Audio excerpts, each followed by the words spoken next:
গল্পের শুরুতেই আমাদের নিয়ে যাওয়া হয় প্রশান্ত মহাসাগরের একদম গভীরে। সমুদ্রের নিচে মাটির ভেতরে একটা ফাটল দেখা দেয়, যেটাকে বলা হয় ব্রিজ বা অন্য জগতে যাওয়ার দরজা। এই দরজা দিয়ে আমাদের পৃথিবীতে চলে আসে কাইজু নামের সব অদ্ভুত আর ভয়ঙ্কর দানব। এই কাইজুগুলো দেখতে যেমন বড়, তেমনি শক্তিশালী। এরা যখন প্রথমবার শহরে হামলা করল, তখন সাধারণ ট্যাঙ্ক বা মিসাইল দিয়ে তাদের কিছুই করা যাচ্ছিল না। প্রায় 1 সপ্তাহ লেগেছিল একটি কাইজুকে মারতে। অনেকগুলো শহর ধ্বংস হয়ে যায়, অনেক মানুষ মারা যায়। মানুষ বুঝল এই কাইজুদের সাথে লড়তে হলে সাধারণ কিছু দিয়ে হবে না, আমাদেরও সমান বড় কিছু বানাতে হবে। সারা পৃথিবীর সব দেশ তখন শত্রুতা ভুলে এক হয়ে গেল। তারা মিলে তৈরি করল কাইজুদের মতো বিশাল বিশাল সব রোবট, যাদের নাম দেওয়া হলো ইয়েগার। কিন্তু সমস্যা হলো, এই রোবটগুলো এতই বড় যে একজন মানুষের মস্তিষ্ক বা ব্রেইন একা এই পুরো রোবটটাকে নিয়ন্ত্রণ করতে পারছিল না। ব্রেনের উপর অনেক চাপ পড়ছিল। তাই বিজ্ঞানীরা বের করলেন এক নতুন পদ্ধতি। এখন থেকে একটা রোবট চালাতে 2 জন পাইলট লাগবে। এই পাইলটদের একে অপরের সাথে মনের মিল থাকতে হবে। তারা একটা বিশেষ মেশিনের মাধ্যমে একে অপরের স্মৃতি আর চিন্তাভাবনা শেয়ার করবে। এটাকে বলা হয় ড্রিফট, মানে 2 জনের মন মিলে যেন এক হয়ে যায়। তখন তারা একসাথে ওই বিশাল রোবটটাকে চালাতে পারবে। এবার পরিচয় করিয়ে দিই আমাদের গল্পের হিরো র্যালি এবং তার বড় ভাই ইয়ান্সির সাথে। তারা দুজনে মিলে জিপসি ডেঞ্জার নামের একটা নীল রঙের দারুণ ইয়েগার বা রোবট চালায়। তারা 2 ভাই হওয়ায় তাদের মনের মিল ছিল অসাধারণ। তারা অনেক কাইজুকে হারিয়ে পুরো বিশ্বের হিরো হয়ে গিয়েছিল। একদিন তাদের কাছে খবর এলো যে নাইফ হেড নামের একটা ক্যাটেগরি 3 কাইজু সমুদ্রের মাঝখানে আক্রমণ করেছে।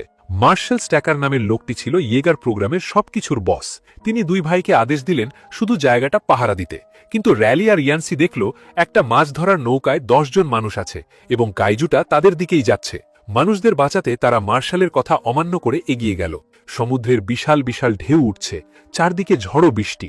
হঠাৎ পানির নিচ থেকে পাহাড়ের মতো বিশাল কাইজুটা উঠে দাঁড়ালো। জিপসি ডেঞ্জার ঠিক সময় মতো গিয়ে নৌকাটাকে একপাশে সরিয়ে নিল। এরপর শুরু হলো অ্যাকশন। জিপসি ডেঞ্জার কাইজুটাকে একের পর এক ঘুষি মারতে লাগলো। এক পর্যায়ে তারা তাদের প্লাজমা ক্যানন ব্যবহার করে কাইজুটাকে গুলি করল। মনে হলো কাইজুটা মরে গেছে, কিন্তু না, কাইজুটা খুব চালাক ছিল। সে হঠাৎ করে আবার পানির নিচ থেকে লাফিয়ে উঠল এবং জিপসি ডেঞ্জারের একটা হাত কামড়ে ছিঁড়ে ফেলল। এরপর সে রোবটের মাথার উপর আক্রমণ করল, যেখানে পাইলটরা থাকে। র্যালির চোখের সামনে কাইজুটা তার ভাই ইয়ান্সিকে রোবটের ভেতর থেকে বের করে নিয়ে গেল। র্যালি একা হয়ে গেল। একটা রোবট একা চালানো মানে নিজের মগজ পুড়িয়ে ফেলা। কিন্তু র্যালি হাল ছাড়ল না। সে একাই রোবটটাকে নিয়ন্ত্রণ করে কাইজুটার মাথায় শেষ একটা গুলি চালিয়ে তাকে মেরে ফেলল। জিপসি কোনো মতে সমুদ্রের পাড়ে এসে আছড়ে পড়ল। র্যালি বেঁচে গেলেও তার প্রিয় ভাই আর নেই। এই দুঃখে সে রোবট চালানো ছেড়ে দিল, কারণ মৃত্যুর সময় সে তার ভাইয়ের সাথে কানেক্টেড ছিল। তার ভাইয়ের মৃত্যুর অনুভূতিটা সে অনুভব করতে পেরেছিল। এরপর কেটে গেল 5 বছর। পরিস্থিতি আরও খারাপ হয়েছে। কাইজুগুলো এখন ঘন ঘন আসছে আর অনেক বেশি শক্তিশালী হয়ে আসছে। মানুষ ইয়েগার রোবট বানাতে বানাতে ক্লান্ত হয়ে গেছে, কারণ রোবটগুলো কাইজুগুলোর কাছে হেরে যাচ্ছিল। পৃথিবীর নেতারা ভাবলেন রোবট বানিয়ে লাভ নেই, তার চেয়ে ভালো সমুদ্রের পাড়ে বিশাল উঁচু দেওয়াল তুলে দেওয়া হোক। তারা এই দেওয়ালের নাম দিলেন অ্যান্টি কাইজু ওয়াল। তারা ভাবলেন দেওয়াল থাকলে দানবরা শহরে ঢুকতে পারবে না। ইয়েগার প্রোগ্রাম বন্ধ করে দেওয়া হলো। মার্শাল স্ট্যাকারের হাতে এখন মাত্র 4টা রোবট বাকি আছে। সরকার তাকে আর টাকা দিচ্ছে না। মার্শাল কিন্তু হার মানার পাত্র নন। তিনি হংকংয়ে তার শেষ বেস বানিয়ে লড়াই চালিয়ে যাওয়ার সিদ্ধান্ত নিলেন। এদিকে আমাদের হিরো র্যালি এখন এক সাধারণ শ্রমিক। সে ওই বিশাল দেওয়াল বানানোর কাজ করে। একদিন সে নিজের চোখে দেখল যে দেওয়াল তারা এত কষ্ট করে বানাচ্ছে, একটা কাইজু এসে মাত্র 1 ঘন্টায় সেটা ভেঙে গুড়িয়ে দিল। মানুষ পাগলের মতো ছুটছে, কিন্তু যাওয়ার জায়গা নেই। ঠিক সেই সময় সেখানে একটা হেলিকপ্টার এসে নামলো, আর সেখান থেকে নেমে এলেন মার্শাল। মার্শাল র্যালিকে বললেন, র্যালি ফিরে চলো, আমাদের তোমাকে দরকার। র্যালি রাজি হচ্ছিল না। সে বলল, আমার ভাই নেই, আমি কার সাথে ড্রিফট করব?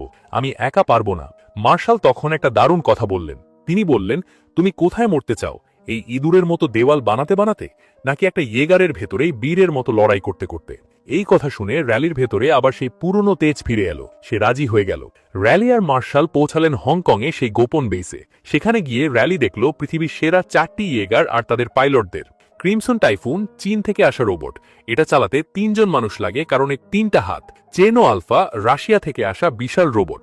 দেখতে একটু পুরনো ধাঁচের হলেও এটা প্রচন্ড শক্তিশালী। স্ট্রাইকার ইউরেকা অস্ট্রেলিয়া থেকে আসা সবচেয়ে আধুনিক আর দ্রুতগতির রোবট। এর পাইলট হলো বাবা আর ছেলে, চাক আর হারকিউলেস। চাক একটু অহংকারী, সে র্যালিকে দেখে এত পাত্তা দিল না। আর শেষে ছিল র্যালি সেই পুরনো সঙ্গী জিপসি ডেঞ্জার। এটাকে আবার ঠিকঠাক করে নতুনভাবে সাজানো হয়েছে। সেখানে র্যালির দেখা হলো মাকোর সাথে। মাকো হলো মার্শালের পালিত মেয়ে। সে খুব শান্ত, আসলে অনেক বুদ্ধিমতী আর দক্ষ একজন মানুষ। মার্শাল তাকে নিজের মেয়ের মতো ভালোবাসেন, তাই তিনি চান না মাকো যুদ্ধে যাক। কিন্তু মাকো মনে মনে একজন দারুণ পাইলট। র্যালি যখন মাকোকে প্রথম দেখল, সে বুঝতে পারল মাকোর ভেতরেও কোনো বড় দুঃখ লুকিয়ে আছে। মার্শালের নির্দেশে র্যালিকে তার নতুন ড্রিফট পার্টনার খুঁজতে হবে। একে একে অনেক পাইলটের সাথে সে লড়াই করল, কিন্তু কারোর সাথেই তার তাল মিলছিল না। শেষে র্যালি মার্শালকে অনুরোধ করল মাকোকে একটা সুযোগ দিতে। মার্শাল অনিচ্ছা সত্ত্বেও রাজি হলেন। র্যালি আর মাকো যখন কাঠের লাঠি নিয়ে একে অপরের সাথে লড়াই শুরু করল, সবাই অবাক হয়ে তাকিয়ে থাকল। তাদের মুভমেন্ট ছিল একদম নিখুঁত। র্যালি যখন লাঠি ঘোরাচ্ছে, মাকো ঠিক তখনই সেটা ব্লক করছে। মনে হচ্ছিল তারা আগে থেকেই জানে একে অপরের পরের চাল কি হবে। তারা একে অপরের জন্য একদম পারফেক্ট। মার্শাল শেষ পর্যন্ত মাকো আর র্যালিকে জিপসি ডেঞ্জার চালানোর অনুমতি দিলেন, কিন্তু এটা ছিল একটা পরীক্ষা। তারা যখন রোবটের ভেতরে ঢুকে নিউরাল লিঙ্ক শুরু করল, তখন একটা বিপদ ঘটল। ড্রিফটিংয়ের সময় নিয়ম হল অতীতের স্মৃতিতে আটকে যাওয়া যাবে না, বর্তমানে থাকতে হবে। কিন্তু মাকো ছিল নতুন। সে যখন র্যালির মস্তিষ্কের সাথে যুক্ত হল, সে হঠাৎ করে তার ছোটবেলার একটা স্মৃতিতে হারিয়ে গেল। মাকো দেখল সে ছোটবেলায় জাপানের রাস্তায় একা দাঁড়িয়ে আছে, আর তার পেছনে একটা বিশাল কাইজু তাকে তাড়া করছে। চারদিকে আগুন, মানুষের চিৎকার। ছোট্ট মাকো ভয়ে কাঁদছে আর একটা লাল জুতো হাতে নিয়ে দৌড়াচ্ছে। সে এতটাই ভয় পেয়ে গেল যে বাস্তবে জিপসি ডেঞ্জারের ভেতরে বসেই সে ভুল করে প্লাজমা ক্যানন অন করে ফেলল। রোবটের বিশাল কামান এখন বেসের ভেতরে থাকা বিজ্ঞানীদের দিকে তাক করা। মাকো তখন স্মৃতিতে এতটাই আচ্ছন্ন যে সে বুঝতে পারছে না সে আসলে কোথায় আছে। র্যালি তাকে চিৎকার করে ডাকছে। শেষ মুহূর্তে মার্শাল রোবটের পাওয়ার অফ করে দিলেন। বড় কোনো দুর্ঘটনা ঘটল না ঠিকই, কিন্তু মার্শাল রেগে গিয়ে বললেন যে মাকো কোনোদিন রোবট চালাতে পারবে না। র্যালি অনেক বোঝানোর চেষ্টা করল, কিন্তু মার্শাল কিছুতেই শুনলেন না। এরই মধ্যে আমাদের গল্পে দুজন মজার আর একটু পাগল টাইপের বিজ্ঞানী আছেন, ডক্টর নিউটন আর ডক্টর হারমান। নিউটন মনে করেন কাইজুদের সাথে কথা বলা সম্ভব। তিনি ভাবলেন মানুষের সাথে যদি ড্রিফট করা যায়, তবে কাইজুর মস্তিষ্কের সাথেও করা যাবে। সবাই বারণ করা সত্ত্বেও নিউটন একটা কাইজুর মস্তিষ্কের টুকরোর সাথে নিজের ব্রেইন কানেক্ট করে দিলেন। এটা ছিল প্রচণ্ড বিপজ্জনক। ড্রিফট করার পর নিউটন দেখলেন এই কাইজুগুলো আসলে কোনো পশু নয়, এরা হলো বায়োলজিক্যাল ওয়েপন্স। এদেরকে ক্লোন করে তৈরি করা হচ্ছে। অন্য একটা গ্রহের উন্নত এলিয়েনরা এদের পাঠাচ্ছে পৃথিবী দখল করার জন্য। নিউটন আরও জানতে পারলেন যে এলিয়েনরা এখন বুঝতে পেরেছে মানুষ তাদের প্রতিরোধ করার চেষ্টা করছে, তাই তারা এখন আরও বড় আর ভয়ঙ্কর কাইজু পাঠাবে। বেসের ভেতরে যখন মাকো আর র্যালি মন খারাপ করে বসে আছে, ঠিক তখনই সাইরেন বেজে উঠল। ডক্টর হারম্যান আর নিউটন তাদের ম্যাথ দিয়ে বের করলেন যে এবার একটা নয়, একসাথে দুটো বিশাল কাইজু আসছে। এটাকে তারা নাম দিলেন ডাবল ইভেন্ট। এই দানব দুটোর নাম হল ওটাচি আর লেদারব্যাক। দুজনেই ক্যাটাগরি 4 এর দানব, অর্থাৎ আগের চেয়ে অনেক বেশি শক্তিশালী। মার্শাল স্ট্যাকার অর্ডার দিলেন ক্রিমসন টাইফুন আর চেরনো আলফা হংকংয়ের সমুদ্রের পাড়ে গিয়ে পাহারা দেবে, আর সবচেয়ে আধুনিক রোবট স্ট্রাইকার ইউরেকা থাকবে একদম শেষে, ব্যাকআপ হিসেবে। মাকো আর র্যালিকে মার্শাল এবারও নামতে দিলেন না। র্যালি তার রুমের জানলা দিয়ে দেখল বিশাল বিশাল হেলিকপ্টার করে রোবটগুলোকে সমুদ্রের মাঝখানে নিয়ে যাওয়া হচ্ছে। তার খুব খারাপ লাগছিল, কারণ সে জানত সামনে কি বিপদ অপেক্ষা করছে। সমুদ্রের মাঝখানে তখন তুমুল লড়াই শুরু হলো। চীনের সেই 3 হাতওয়ালা রোবট ক্রিমসন টাইফুন তার ব্লেড দিয়ে ওটাচিকে আঘাত করার চেষ্টা করছিল। ওটাচি দেখতে অনেকটা উড়ন্ত ডাইনোসরের মতো, কিন্তু অনেক বেশি চালাক। সে তার লেজ দিয়ে হঠাৎ করে টাইফুনের মাথার অংশটা একদম পিষে দিল। চোখের পলকে চীনের সেই 3 ভাই মারা গেল, আর বিশাল রোবটটা সাগরে ডুবে গেল।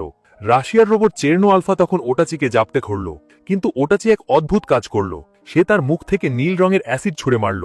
সেই অ্যাসিডে চেরনোর বর্ম গলতে শুরু করল। ঠিক তখনই সমুদ্রের নিচ থেকে উঠে এলো দ্বিতীয় দানব, লেদারব্যাক। লেদারব্যাক দেখতে অনেকটা গরিলার মতো। সে এসেই চেরনোর উপর ঝাঁপিয়ে পড়ল। রাশিয়ার সেই সাহসী পাইলটরা অনেক চেষ্টা করেও বাঁচতে পারল না। বিশাল এক বিস্ফোরণে চেরনো আলফা ধ্বংস হয়ে গেল। মাত্র কয়েক মিনিটে পৃথিবীর শ্রেষ্ঠ দুটো রোবট শেষ। এবার এলো অস্ট্রেলীয় রোবট স্ট্রাইকার ইউরেকা। চাক আর তার বাবা হারকিউলিস লেদারব্যাককে মারতে শুরু করল। তারা যখন তাদের মিসাইল বের করে লেদারব্যাককে শেষ করতে যাবে, ঠিক তখনই লেদারব্যাক তার পিঠের একটা অঙ্গ থেকে বিশাল এক নীল রঙের তরঙ্গ ছেড়ে দিল। এটাকে বিজ্ঞানের ভাষায় বলে ইএমপি, ইলেকট্রোম্যাগনেটিক পালস। এই তরঙ্গের ফলে আশেপাশের সব ইলেকট্রনিক যন্ত্র বন্ধ হয়ে যায়। যেহেতু স্ট্রাইকার ইউরেকা খুব আধুনিক আর ডিজিটাল রোবট ছিল, তাই তার সব সিস্টেম সাথে সাথে হ্যাং হয়ে গেল। পুরো হংকং শহর অন্ধকার হয়ে গেল। একটা বাল্বও জ্বলছিল না। পাইলটরা রোবটের ভেতরে আটকা পড়ে গেল, আর বাইরে লেদারব্যাক তাদের দিকে এগিয়ে আসছে। মার্শাল বুঝলেন এখন আর বসে থাকার সময় নেই। তিনি র্যালি আর মাকোর দিকে তাকালেন। র্যালি বলল, মার্শাল, আমাদের জিপসি কিন্তু ডিজিটাল নয়, এটা একটা নিউক্লিয়ার রোবট। জিপসি ডেঞ্জার ছিল পুরনো দিনের অ্যানালগ রোবট। মার্শাল তাদেরকে অনুমতি দিলেন। র্যালি আর মাকো জিপসির ভেতরে ঢুকল। এবার আর কোনো ভুল নয়, তারা নিখুঁতভাবে ড্রিফট করল। সমুদ্রের মাঝে জিপসিকে নামিয়ে দেওয়া হলো। লেদারব্যাক ভাবল এটাকেও আগেরগুলোর মতো সহজেই হারিয়ে দেবে, কিন্তু জিপসি ছিল আলাদা। র্যালি আর মাকো মিলে লেদারব্যাককে একের পর এক ঘুষি মারতে শুরু করল। জিপসির হাতে থাকা এলবো রকেট দিয়ে তারা লেদারব্যাকের চোয়াল ঘুরিয়ে দিল। শেষমেশ তাদের প্লাজমা কামান দিয়ে লেদারব্যাককে চিরতরে ঘুম পাড়িয়ে দিল। কিন্তু লড়াই তো এখনো শেষ হয়নি। ওটাচি তখনও বেঁচে আছে। সে পাগল হয়ে শহরের ভেতরে ঢুকে পড়ল। জিপসি ডেঞ্জার তাকে ধরার জন্য হংকংয়ের বড় বড় বিল্ডিংয়ের মাঝ দিয়ে এগোতে লাগল। ওটাচি যখন জিপসিকে মারতে আসছিল তখন জিপসি একটা বিশাল মালবাহী জাহাজ হাতে নিয়ে নিল। লোহার জাহাজকে লাঠির মতো ধরে তারা ওটাচির মাথায় মারতে লাগল। ওটাচি বুঝল এভাবে জেতা সম্ভব নয়। সে হঠাৎ করে তার বিশাল ডানা মেলল। সে জিপসি ডেঞ্জারকে জাপটে ধরে আকাশের অনেক উঁচুতে নিয়ে যেতে লাগল। মাকো আর র্যালি দেখল তারা পৃথিবীর বায়ুমণ্ডল ছাড়িয়ে মহাকাশের কাছাকাছি চলে যাচ্ছে। অক্সিজেনের অভাবে তাদের দম বন্ধ হয়ে আসছে। ওটাচি চাইছে তাদের ওখান থেকে ফেলে দিতে, যাতে জিপসি মাটিতে পড়ে ভেঙে টুকরো টুকরো হয়ে যায়। ঠিক সেই মুহূর্তে মাকো চেইন সোর্ড অ্যাক্টিভেট করল। সেই তলোয়ার দিয়ে তারা মাঝ আকাশেই ওটাচিকে 2 টুকরো করে দিল। তারপর সোজা উপর থেকে জিপসি একটা স্টেডিয়ামের ওপর ল্যান্ড করল। হংকং শহর সেই রাতের মতো বেঁচে গেল। এদিকে ডক্টর নিউটন কাইজুর সাথে ড্রিফট করে একটা অদ্ভুত তথ্য জানতে পেরেছেন। তিনি হংকংয়ের ব্ল্যাক মার্কেটের ডন হানিবালের কাছে গেলেন। হানিবাল কাইজুর শরীরের অঙ্গ প্রত্যঙ্গ বিক্রি করে কোটিপতি হয়েছেন। নিউটন তাকে বললেন যে তার একটা তাজা কাইজুর মস্তিষ্ক লাগবে। ঠিক সেই সময় তারা খবর পেল যে মরে যাওয়া ওটাচি আসলে গর্ভবতী ছিল। তার পেট থেকে একটা ছোট কাইজু বেরিয়ে এলো। সেই ছোট কাইজুটা নিউটনকে প্রায় গিলে ফেলেছিল, কিন্তু তার গলার নাড়ি ছিঁড়ে সে নিজেই মারা গেল। নিউটন আর ডক্টর হারম্যান এবার একসাথে সেই ছোট কাইজুর মস্তিষ্কের সাথে নিজেদের কানেক্ট করলেন, আর যা জানলেন তাতে তাদের পায়ের তলার মাটি সরে গেল। তারা দেখলেন ওই যে সমুদ্রের নিচে ফাটল বা ব্রিচ আছে, সেটা কোনো সাধারণ দরজা নয়, ওটা অনেকটা বারকোড রিডারের মতো কাজ করে। যদি কোনো কাইজুর ডিএনএ সাথে থাকে তবেই ওই দরজা দিয়ে ভেতরে ঢোকা সম্ভব। মানুষ যদি সেখানে বোমা ফেলে তবে সেটা কাজ করবে না যতক্ষণ না তারা সাথে একটা কাইজুর শরীর নিয়ে যাচ্ছে। এদিকে হংকং বেসে এখন চূড়ান্ত প্রস্তুতি চলছে। মার্শাল এক বড় সিদ্ধান্ত নিলেন। যেহেতু অস্ট্রেলীয় পাইলট হারকিউলিস আহত, তাই মার্শাল নিজে স্ট্রাইকার ইউরেকা চালাবেন। তার সাথে থাকবে হারকিউলিসের ছেলে চাক। মার্শাল জানতেন তার শরীর ভালো নেই, কারণ তিনি অতীতে একাই ইয়েগার চালিয়েছিলেন এবং তাতে তার শরীরে রেডিয়েশন ছড়িয়ে পড়েছিল। তিনি জানতেন এই মিশন থেকে তিনি হয়তো আর ফিরে আসবেন না। তবুও পৃথিবীর জন্য তিনি নিজের জীবন দিতে তৈরি ছিলেন। অন্যদিকে র্যালি আর মাকো তৈরি তাদের জিপসি নিয়ে। ডক্টর নিউটন আর হারম্যান দৌড়ে এসে একটা জরুরি খবর দিলেন। তারা বললেন, তোমরা যে পারমাণবিক বোমাটা নিয়ে যাচ্ছ সেটা কাজ করবে না। ওই ব্রিজটা কেবল তখনই খুলবে যখন কোনো কাইজুর শরীর সেটার ভেতর দিয়ে যাবে। এটা অনেকটা আমাদের অফিসের আইডি কার্ড পাঞ্চ করার মতো। মার্শাল বুঝলেন বোমাটা ফাটানোর আগে তাদের কোনো একটা কাইজু সাথে নিয়ে ওই গর্তের ভেতরে ঢুকতে হবে। বিশাল বিশাল জাহাজ দিয়ে জিপসি আর স্ট্রাইকার ইউরেকাকে মাঝ সমুদ্রে নিয়ে যাওয়া হলো। তারপর শুরু হলো গভীর পানিতে নামার পালা। সমুদ্রের নিচের চাপ অনেক বেশি ছিল। হঠাৎ রাডারে সংকেত পাওয়া গেল। এবার একটা নয়, দুটো নয়, মোট 3টে কাইজু আসছে। তাদের মধ্যে একটি হলো ইতিহাসের প্রথম ক্যাটেগরি 5, যার নাম স্ল্যাটার্ন। এটা এত বড় যে জিপসি বেঞ্জারও তার সামনে একটা খেলনার মতো লাগছিল। অন্য দুটো ছিল স্কানার আর রাইজু। সমুদ্রের তলদেশে শুরু হলো এক যুদ্ধ। রাইজু আর স্কানার মিলে জিপসি ডেঞ্জারকে আক্রমণ করল। জিপসির একটা হাত ছিঁড়ে গেল, কিন্তু র্যালি আর মাকো হাল ছাড়ল না। তারা তাদের তলোয়ার বের করে রাইজুকে মাঝখান থেকে চিড়ে 2 টুকরো করে দিল। কিন্তু আসল বাধা ছিল স্ল্যাটার্ন। সে স্ট্রাইকার ইউরেকাকে একদম চেপে ধরল। মার্শাল আর চাক বুঝলেন তারা যদি এখনই কিছু না করেন তবে জিপসি ডেঞ্জারও এগোতে পারবে না। মার্শাল রেডিওতে র্যালিকে বললেন, র্যালি, তোমরা এগিয়ে যাও, রাস্তা আমরা পরিষ্কার করছি। মাকো, আমি তোমাকে নিয়ে গর্বিত। চাক আর মার্শাল একে অপরের দিকে তাকালেন, আর চাক তার বাবার কাছ থেকে বিদায় নিল। তারা তাদের রোবটের ভেতরে থাকা বিশাল নিউক্লিয়ার বোমাটা সক্রিয় করে দিলেন। এক প্রচণ্ড বিস্ফোরণে চারদিকের সমুদ্রের পানি যেন দুভাগ হয়ে গেল। সেই বিস্ফোরণে স্ল্যাটার্ন অনেকখানি আহত হল, আর অন্য দানবগুলো মারা গেল। কিন্তু মার্শাল আর চাক বেঁচে নেই। র্যালি আর মাকোর চোখে পানি চলে এলো, কিন্তু তারা থামল না। জিপসি তখন সেই মৃত স্ল্যাটার্ন কাইজুটাকে জাপটে ধরল। কাইজুর শরীরটাকে ঢাল হিসেবে ব্যবহার করে তারা সেই আগুনের মতো রহস্যময় ব্রিচের ভেতরে ঢুকে পড়ল। ওপাশে অন্য এক জগৎ, সেখানে কোনো পানি নেই, কেবল অদ্ভুত সব যান্ত্রিক ঘর আর এলিয়েনদের আস্তানা। র্যালি দেখল হাজার হাজার কাইজু সেখানে জন্মানোর জন্য অপেক্ষা করছে। তারা যদি আজ এই দরজা বন্ধ না করে তবে কোটি কোটি কাইজু পৃথিবীতে ঢুকে পড়বে। জিপসির ভেতরে অক্সিজেন শেষ হয়ে আসছিল। মাকো জ্ঞান হারিয়ে ফেলল। র্যালি জানত তাকে এখন একা সবটা সামলাতে হবে। সে মাকোকে একটা এসকেপ পডের ছোট ক্যাপসুলে ভরে ওপরে পাঠিয়ে দিল। র্যালি তার রোবটের রিয়্যাক্টর বা ইঞ্জিনটাকে বিস্ফোরণ করার জন্য সেট করল। মাত্র 60 সেকেন্ড সময়। তার নিজের বাঁচার কোনো গ্যারান্টি ছিল না। শেষ মুহূর্তে র্যালি নিজেও একটা ক্যাপসুলে পড়ে বেরিয়ে এলো। পেছনে জিপসি এক বিশাল বিস্ফোরণে ফেটে পড়ল।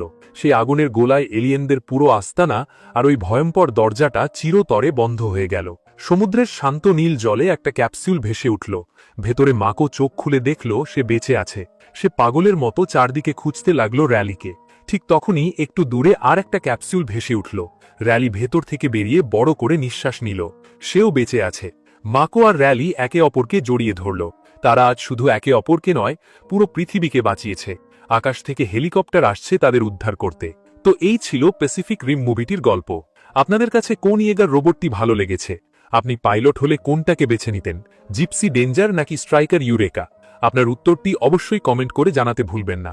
ভিডিওটি ভালো লাগলে একটা লাইক অ্যান্ড কমেন্ট করুন আর চ্যানেলটি সাবস্ক্রাইব করে পাশেই থাকুন, কারণ এমন আরও মুভি এক্সপ্লেনিং আসতে চলেছে। দেখা হবে পরের ভিডিওতে।